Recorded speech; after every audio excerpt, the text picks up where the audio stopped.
P0300. One of 7 errors. So let me scroll through here. Random misfires.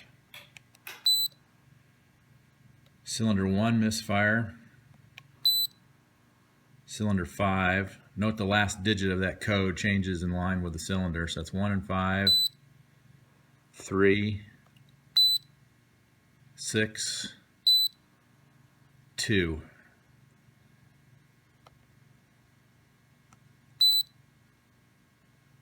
Four.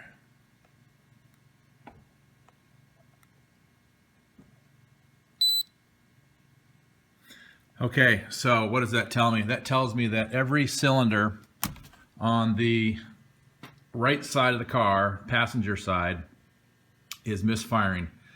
So if it's doing that, it's likely that it's not going to be the coil pack. It's not to say it's not, but when you're losing every cylinder on one side, it's usually some kind of a connection. So let's check the connections and see if everything's good. 4.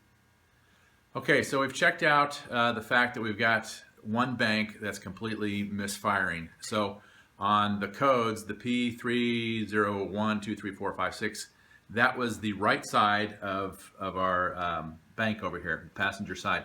So the first thing we can probably check simply is we'll take this connector off, and it disconnects from the bottom side, unfortunately. Get a screwdriver in here, and as you push that down, pull back on the connector.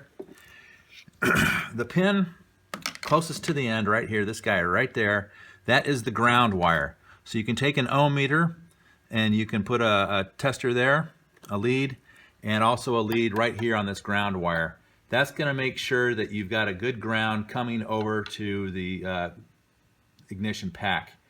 Similarly, you can take a lead, which is going to be, if you, well, I won't try to get the camera in here, but you've obviously got male pins inside this connector. So the one that corresponds to the bottom one on the outside. You can also put a probe on that and touch that, or you should be able to touch anywhere on the actual casing of the coil pack, and that will tell you if you're grounded out on the printed circuit board inside the pack. So if that doesn't work, if there's one thing that you can check, these are all new coils that I have on hand, but if you take out your ignition coil pack, in the coils themselves you've got an insulator, and a good pair of needle nose, you can get in here and gently pull it out.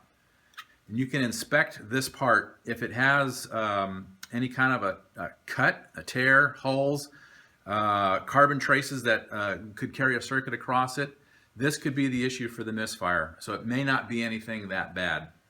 So carefully pull this boot out and make sure that it is clean, it doesn't have any cuts or holes in it. And that's just another thing you can try without having to go off and replace your coil pack or replace your ECU if that's the problem.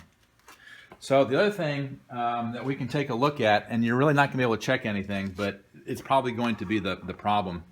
You've got a T30 Torx head screw that holds this guy and right here, and I already obviously loosened these for expedience sake, so we'll set this aside. If you take this cover up, make sure you lift it.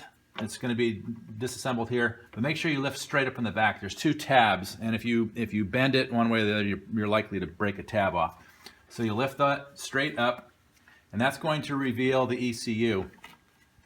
And the connector on the ECU works the exact same way as the others. You get a screwdriver in here at the right point and slide that back, and as you're sliding back, pull back on the cable assembly. And we can disconnect this. Okay, and that will unplug the unit. Get that all the way back. Now, I've already loosened the ECU as well. There are 4 10mm head bolts. 1, 2 on each side, 2, 4. These harnesses, there's a little tab, I'll go ahead and take this out of here. This metal tab right here, the harness just kind of slides over that. So you can basically lift that harness up and get it out of your way.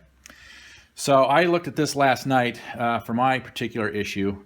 Again, these covers, they're RTV'd on, they're hard to get off, but my failure was real. And you open this sucker up, And this coil, it actually smells burned. This thing is completely fried. This part actually burned up out of there, out of the middle, which is part of the core of this inductor. So unfortunately, these are not proprietary parts. They are proprietary parts.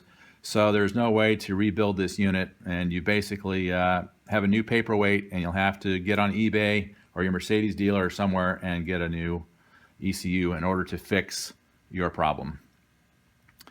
Unfortunately, it doesn't have a good ending, but at least we found your problem, and you'll be able to get your car back on the road.